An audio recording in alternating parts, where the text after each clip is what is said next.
I've just been able to find the most suitable position to make YouTube videos now. Actually, in my small space. Now, I can make videos in Reels format, and I can also make videos in landscape format for platforms such as YouTube. Now, going to what I want to talk about. My name is Totomi Ali. I'm a photographer, and I'm also an aspiring content creator. I like to travel to visit places and talk about them. And hopefully, this summer, I'll be getting to travel and see some places in the United Kingdom and also get to share videos about them. But today, let me talk about one of the cities that I've always had the most dreadful experience in the United Kingdom, and that city is London. It's funny how, as somebody who was born and raised in Nigeria, I all dreamed about London as kids, thinking about we're going to London. London is a very nice city.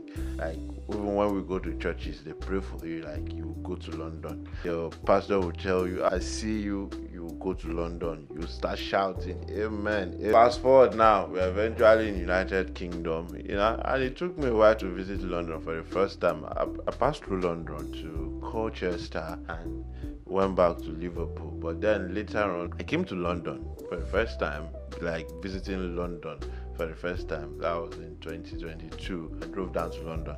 And the first advice I didn't take from anybody was not to drive to London. Everybody said, don't drive to London. I refused to take that advice because I just got a car around that time and I felt, why wouldn't I be able to drive my car to London? Then I drove my car to London. First thing that hit me in London was the parking fee. After spending hours to get into central London from the outskirts of London, I left Liverpool, then had a stopover in Birmingham at my cousin's place. I left Birmingham very early, and it took me like, I think 2 hours, 2.5 hours from Birmingham to get to the outskirts of London, and it took me another 2 hours from the outskirts of London to get to central London, where I was actually going. I paid £30 for parking that day. You live in a city where you pay whooping sum of £30 for parking. So expensive. I live in Liverpool. For a full day parking, I've never even had a reason to pay for a full day parking in Liverpool. But then I see full day parking all around in Liverpool. Pounds. There's a £10 maximum for full day parking in Liverpool. But in London, they charged me £30 for full day parking. And that wasn't all. At the end of the day, I finished everything I had to do. I left London, and 2 months after my visit to London, a charge certificate was sent to my house that I was supposed to pay for congestion charges in London, which I failed to pay. And for that reason, I'm now being charged £270 in place of £15, which I was supposed to pay. That was due to my negligence. But then, it gives me a sad memory of visiting London. Then there was this other time I went to London for a job, Notting Hill Carnival. I've always read about Notting Hill Carnival. The first edition, while I was in UK, I could not attend. And the second time, which was 2023, I decided I was going to attend. Even though I was on a very lean budget, I took a National Express bus from Liverpool in the evening, which got to London very early in the morning. Immediately I got to London very early in the morning, I got down from the bus and went straight to the Carnival ground and started shooting. And before the close of business for that day, I lost my body cam, my Insta360 1X2, which I bought for over £400.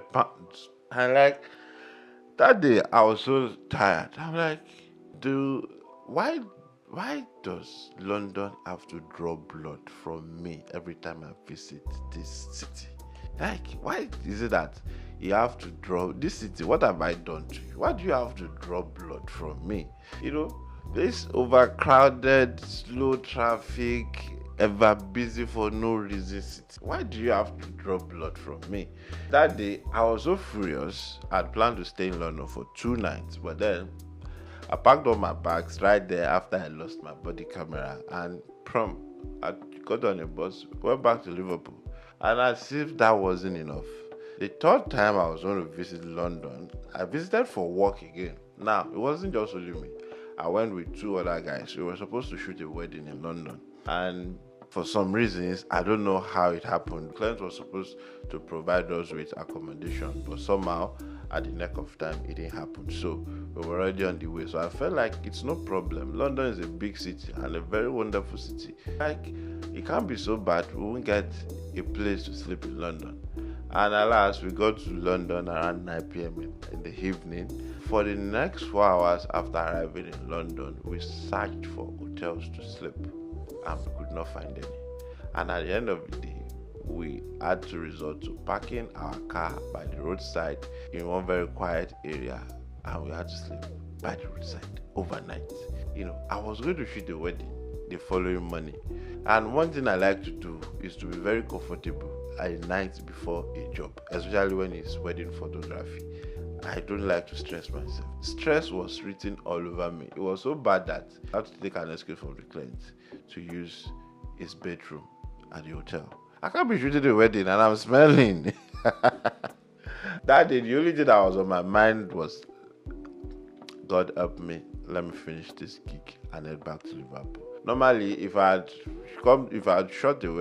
shooting a wedding, I like to have my rest immediately after the job. I don't just, especially at a location which is going to take hours before I get back to my location. I take that night to sleep at that same city, and before then, and the following morning, we head back home.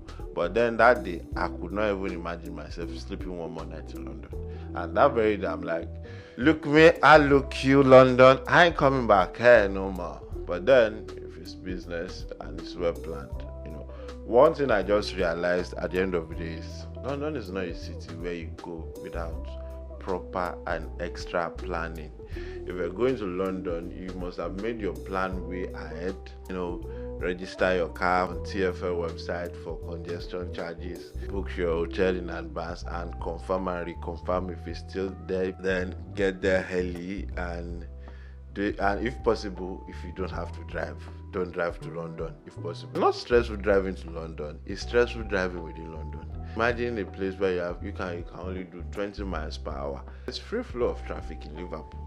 So I can't imagine myself now getting to London and being limited to 20 miles per hour in traffic. And to even find parking again in London is another stress on its own. So if it's possible, don't drive to London. Or better still, drive to the outskirts of London, use a park and ride to London. Every time I remember my experiences in London, they are not pleasant. But would I still go to London again? Yes, I'm running from you. We're going to see each other soon. Thank you.